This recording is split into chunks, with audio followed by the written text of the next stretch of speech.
Hi everyone, my name is Ryan Clark. I'm the founder and CEO of Clark College Consulting and Clark College Funding, the superhero of college planning.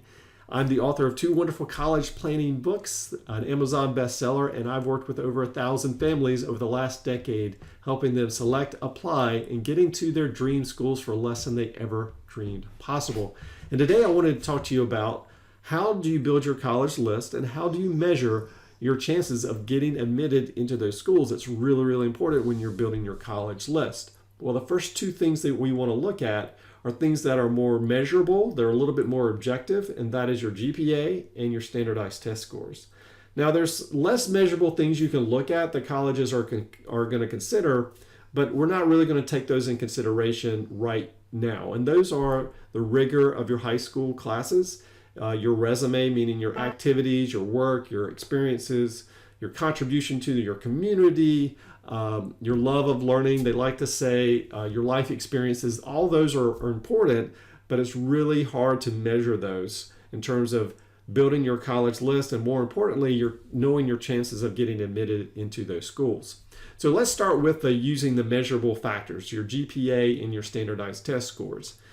Now, my recommendation is to break up your colleges into 3 different categories. And I like to think of my categories in terms of a stoplight: green, yellow, and red. We're all familiar with a stoplight and the colors associated with a stoplight. And what does green mean? Well, a green zone college is a college where your test scores are in the top 25% of the students that are already at that college. So you can go and look and see what last year's freshman class did in terms of their average SAT or average ACT, the average GPA, and where do you fall. If you're in that top 25%, you are in the green, and that means go.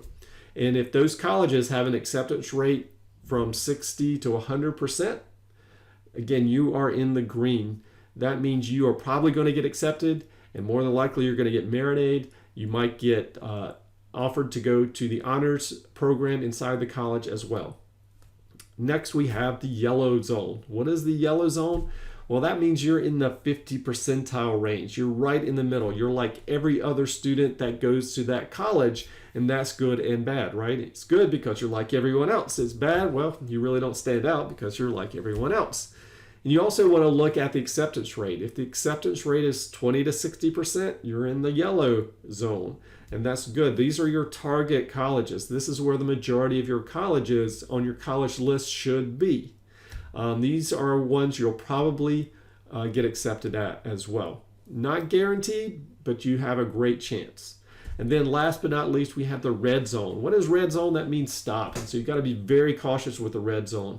Red zone means if you look at your GPA, you look at your standardized test scores, you will notice, comparing it last year's freshman class, you're in the bottom 25 percentile. So your chances of getting into a college where you're in the red aren't great. Does that mean not apply? Absolutely not. But you have to know this going into it, your chances aren't great. Also, if you look at the acceptance rate of the college, and if it's less than 20%, no matter if you have the best SAT score or the best GPA, if the acceptance rate is less than 20%, you're still in the red zone. Why? Because your chances of getting in are really difficult just because of the low acceptance rate. So if you're applying to an Ivy League school and you scored perfect on the SAT, that doesn't mean you're going to get into an Ivy League school just because their acceptance rates are so low. Hopefully that makes sense. So think about red, yellow, and green schools. Well, how many colleges should you apply to in each of these zones? Well, to me, the green zone, I would look at 1 to 4 colleges. Again, these are your safety schools. I don't like using the term safety schools, but these are schools you'll probably get into. You'll probably get merit aid money and scholarship money and honors colleges. So I definitely want you to apply to maybe 1 to 4 of those colleges. What about the yellow colleges? Yellow colleges, this is where the majority of your colleges should be. These are your target colleges. So 2 to 5 colleges, I would suggest. And then last but not least is the red zone. Yes, I think you should apply to a few colleges in the red zone. I want you to go for it. Shoot for the moon. You just never know. So why not apply to a few colleges where you're in the red zone? So only apply to maybe 1 to 3 at the max of colleges in the red zone. Remember, red means stop, yellow means caution, green means go. And don't forget to look at the acceptance rates. That's really, really important. So hopefully you'll take action. You'll build your college list based upon these recommendations. And if you do, you'll have a wonderful, wonderful college list.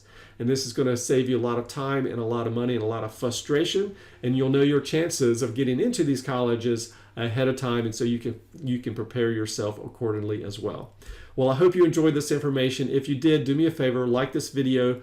Please share it. Send it to other families, other parents, other students that are going through this college planning process. Any little bit of information to help them through this process is going to make it so much more easier for them. So do me a favor and please share it and like it. I would appreciate it. And if you'd like to get these videos every week, please sign up below or go to my website at clarkcollegeconsulting.com. And I look forward to seeing you soon. Bye-bye.